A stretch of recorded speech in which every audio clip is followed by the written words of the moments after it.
Hey, Tim, how are you?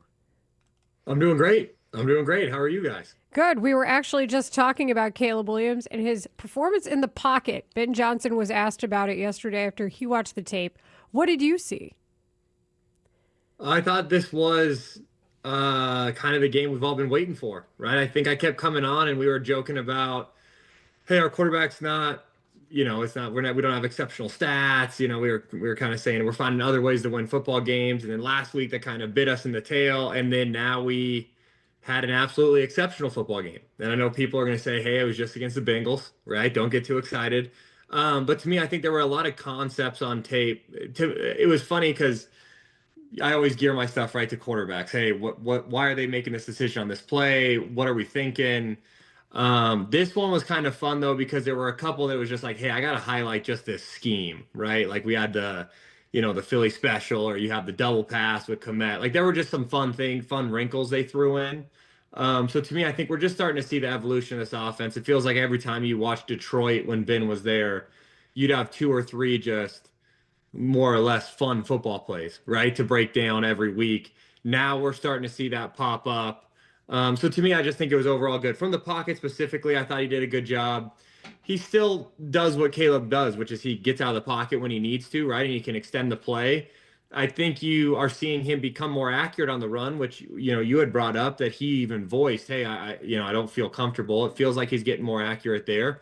So to me, I just think there were a lot of positives to take away, and then of course, we'll have a lot of people second guessing it because it was just against the Bengals. But to me, I don't think it matters. Anytime you line up in the NFL and you execute the way the Bears offense did, you've got to feel good about it. So, Tim, we're looking at the Bears offense. They're sixth in total offense.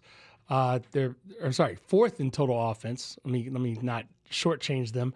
They're also, and this is kind of one of the things that might surprise people. They're sixth in points per game. They scored 28.9 points per game, which is just 4 points behind the Colts, who lead the league. Are you seeing things here? Because you mentioned the Bengals, the quality of opponent. Are you seeing things here that you feel like can be sustainable against better competition on the back half of the season? 100%, 100%. And the reason I say that is because we're not seeing it's one thing when you just line up, like it's one thing when a team is bad personnel wise and you just line up and you beat matchups, right? Like that's kind of one thing. Oh, hey, is that sustainable? I don't know always, right? Unless you have absolute dudes across the board. I don't think we're seeing that. What I think we're seeing is schematic wins. We're seeing, those scheme dimes where, oh wow, look, we're stretching the defense one way and then oh, we're gonna manipulate it, make it look exactly the same, but we have another play off of it. Like the Loveland dig route, where it's like we put a tight end outside and have him run what's old school dagger, have him on the 20-yard in. Like to me, that's awesome, right? Because you either force a safety to get out there or a linebacker to get out there and try to cover that much ground. That's impossible. And it doesn't matter whether you're playing the Bengals or you're playing a better team. That's still a tough matchup, right? So for me, it's like I think we're just scratching the surface of what this team can do, but I think it's definitely more sustainable than if we were just a matchups only offense. We're not, right? We're heavy on scheme, we're heavy on our run game. Like to me, we're gashing them in the run game too. Like our run looks are premier looks. Now, Caleb's also canning, right? Changing the play from one to another into the run game, which I think is even more exciting. And it's the kind of stuff that we don't really talk about that much. But yeah, I think schematically is where we're generating these big plays and these big numbers, which that to me always is, I guess I'm more willing to bet on than if it was just like, hey, we're winning a bunch of 50-50 go balls. We're talking to Tim Jenkins, our film expert on Rahimi Harris and Grote on 670 The Score, and we have some breaking news. Breaking news on The Score brought to you by Wildfire. Join Wildfire Restaurants as they celebrate 30 years of serving delicious food and creating memories. Quinnen Williams indeed on the move. The Jets Pro Bowl defensive lineman, three-time Pro Bowler, is headed to the Cowboys. That according to Tom Pelissero. New York gets a 2026, I just lost the tweet. There it is, first round pick and more for Williams. He is 27 years old. So the Cowboys get the pass rusher they wanted after trading the pass rusher everyone wanted. How about them Cowboys? I'll just leave it at that. They need defenders. I love what you're saying though, Tim, about the schematic part. I think that's fascinating to me, and it's really good because week by week by week, it's easy to see why Ben Johnson is really good at doing what he does. He has been imperfect this year, but that's really good to hear and fascinating stuff. I want to know a little bit more about from your eyes on the 58-yard play to Colston Loveland at the end, the throw that Caleb made and the maneuver that the pattern that Loveland ran with 3 defenders around him.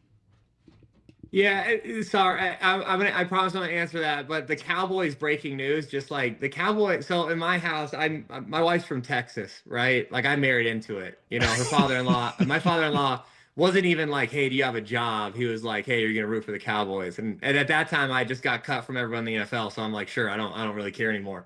Watching that game last night is just like whatever we think we're going through as Bears fans, like, man, it's tough to be a Cowboys fan too. I just think they're in some dark days, but good for Jerry. He trades someone away and gets someone right back. So when you say good for Jerry instead of good for the team, you've already indicated what the goal is. Madman, you know. He is a madman. I hope when I'm at the end of my reign with Jenkins Elite, you guys can laugh at me and be like, look at that madman, like Tim's, and just like laugh it off. I hope you guys can. But I don't think you would trade Micah Parsons. Yeah, I don't think I would either. And if we're being honest, like, it's none of my 4 boys. Like, Sloan is 100% gonna succession me long before like it's even remotely done. Like, my beautiful daughter will tell you one thing and then she'll stab you right in the back. So she's gonna get me voted off my own board at some point. Yeah. But the play, yes. I mean, honestly, the best part about that final play for me was Caleb was really actually kind of redeeming that the opening play to Komet. And listen, it's still a catchable football he threw to Komet, but we had more or less the same slight lean out, like a little bender route inside. He not dirts it, but he's too low. Komet goes down, tries to make a play. We miss it on the opening play. To come all the way back and hit virtually the same play, to me was the most exciting part. Moves the safety, puts it right on his numbers, and then for Loveland to take that hit. And I know, like, on the broadcast, they made a big deal about it. Being like, oh, you got to wrap up. Like, dude, that sort of force that the safety delivered, it's not normal for guys to stay standing. Like, that's incredible by Loveland. So to me, that final play was awesome. I'm going to be honest with you guys. When the Bears were kind of going back and forth, like, I hammered them and the Broncos. And then when the Bengals came back, I was sitting there like, I hate this dang team. Like, I hate it. Why did I ever start covering the Bears? And then when he threw that touchdown, it was like pure joy in our living room. So yeah, I'm not like proud, but yeah, Mac is way too invested in moneyline Bears. But how much of that play, and you know a hell of a lot more about the quarterback position than I do, but how much of the 58-yard play adds to your evaluation of him having a really, I mean, are you saying on the overall he had a really good game, Caleb? Yeah, that's a great question. For me, I'm going to be honest with you, like, none of it adds it to me. Like, I couldn't even tell you how many yards he threw for. I think that's sometimes the disconnect with my film reviews every week is sometimes people get really mad when I'm like, oh, I thought he played a good game. They're like, how? He had 120 yards. I'm like, dude, I have no idea what his stats were. Like, that's not... I try to watch the games as much as I can if I'm being honest with you guys live, but it's just like, I don't always get it. I get the very end of them usually. So to me, I'm like, yeah, it didn't really factor in. I just thought we consistently made good decisions, which is more or less how I'm evaluating it, right? Like, I was like, this week's YouTube was, hey, it's a breakout game for him. And people are like, breakout game? What are you talking about? It's the Bengals. And I'm like, dude, I don't care. He could be playing my 3rd grade team, but if the process is correct, we're getting better and we're going to have a chance to go and make a run. And then I said at the end of the video, and we'll see if I'm right, this is the kind of win that makes me think long term this is a playoff team this year. So to me, I'm fired up. I am listening. I think we got a shot. Yeah. What is it that you saw that made you think you had a shot? Because I love the process talk, throw out the stats, because I think that's how Ben Johnson's looking at it, is how you're looking at it with individually the plays. Is he doing what he's supposed to be doing on these plays? So let me point to one play on why I think this is a playoff team, and it's one that has nothing to do with Caleb Williams, and it's the DJ Moore fake jet sweep throwback screen. Like that is, I think we have enough one-off plays to where even if our quarterback wasn't having a great day, he was having a year 2 quarterback day where he's struggling a little bit. We have enough playmakers and we're creative enough on offense to generate chunk plays when it matters. And that's why I feel great about this team comparatively to years past when it was like, I have no idea what we're trying to get done on this play that, Waldron just called it. Like I don't have that anymore, right? Like everything I'm watching, I'm like, oh, I get what they were trying to do. It didn't work, but I get what they were trying to do. So for me, it's just, I think we also finally have the skill guys for it. Like, and this is everyone's gonna be like, how do you not know? But like, do we have any idea what the Komet? Do we have any idea what Komet's injury was? Because like with Loveland and Komet, we also have personnel that matches concussion. Yeah, that's what it looks like. Yeah, he'll be back. So to me, it's like we have the personnel to match too. So it's one of those things where I just feel so good about where this offense is that if we can remotely be competitive on defense like we've been, I do think this is a playoff team, and I think they're going to be a tough out. Honestly, wow. I think they're going to be a hard team to prepare for. You're blowing my mind, man. I mean, the Ben Johnson difference is real, is what you are saying right now.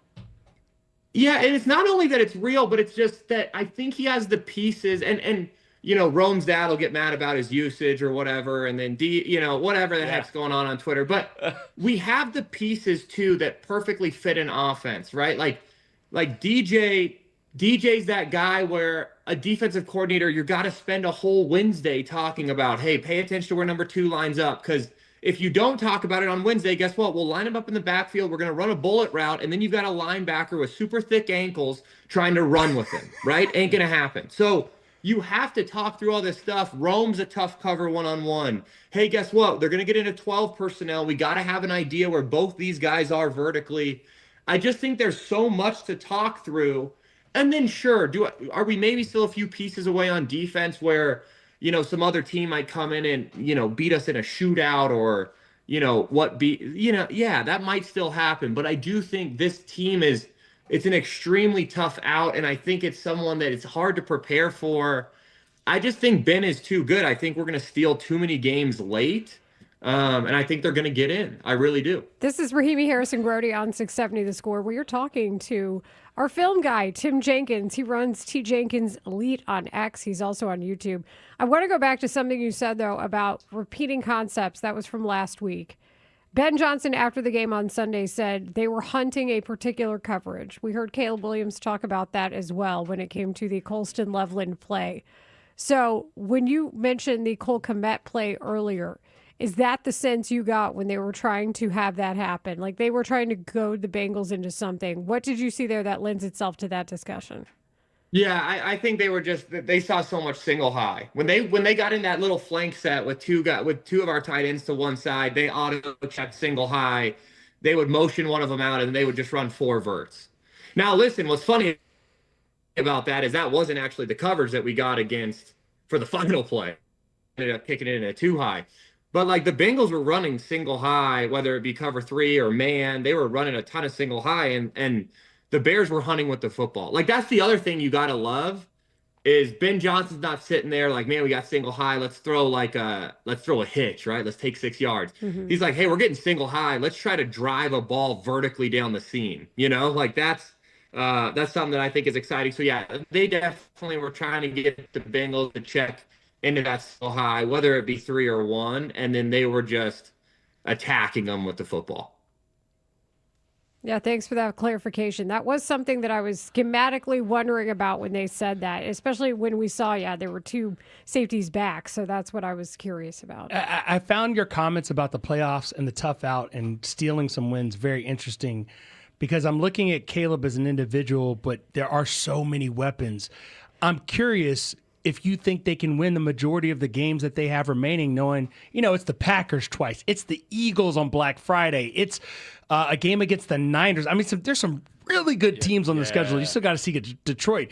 That's what dented me a little bit on my path. Yeah, and I'm kind of weighing what Thank Mark you. said earlier Yeah. in the show versus what you're saying about the faith in Ben Johnson. You really think their defense can slow teams down enough to win in these kind of shootouts? No, I don't think their defense can slow anybody down, but I think that's what I'm most excited about with the offense. Just like being honest, I think I really genuinely think, I mean, think about what we went through last Thanksgiving. I'm sitting there watching my father-in-law hammer the Bears when they're like plus 4,000, and we almost came back. And if it wasn't for our buddy Eberflus, backing us up somehow to field goal range, we have a shot to have a happy Thanksgiving. Instead, everyone's yelling at their grandma, right? So to me, it's, I just feel way better. I think we have the dudes to like shut down Philly. Absolutely not. I do not. Do I think that Ben Johnson gives us a puncher's chance to steal some of those games? I do. And then if all of a sudden 10-7, slips you in, they're in the wild card, and I think we've got to feel good about it. To me, I just think, I do not think we have the dudes to go in there and say, hey, we're going to win a 14-6 ball game against the Eagles. But I do think we have the weapons to go in there and get someone on their heels and then put our defense in a situation where, hey, it's pass only. Can we fight? Can we defend something when we know one thing is coming versus, hey, can we defend something when they've got their whole playbook? And that's where I think this offense can drive us basically to the point where our defense can be better. And in the games that we can't stop them and they jump out on us, those are the ones we end up losing. But I think I think realistically we have a shot at the wild card. Like I really do.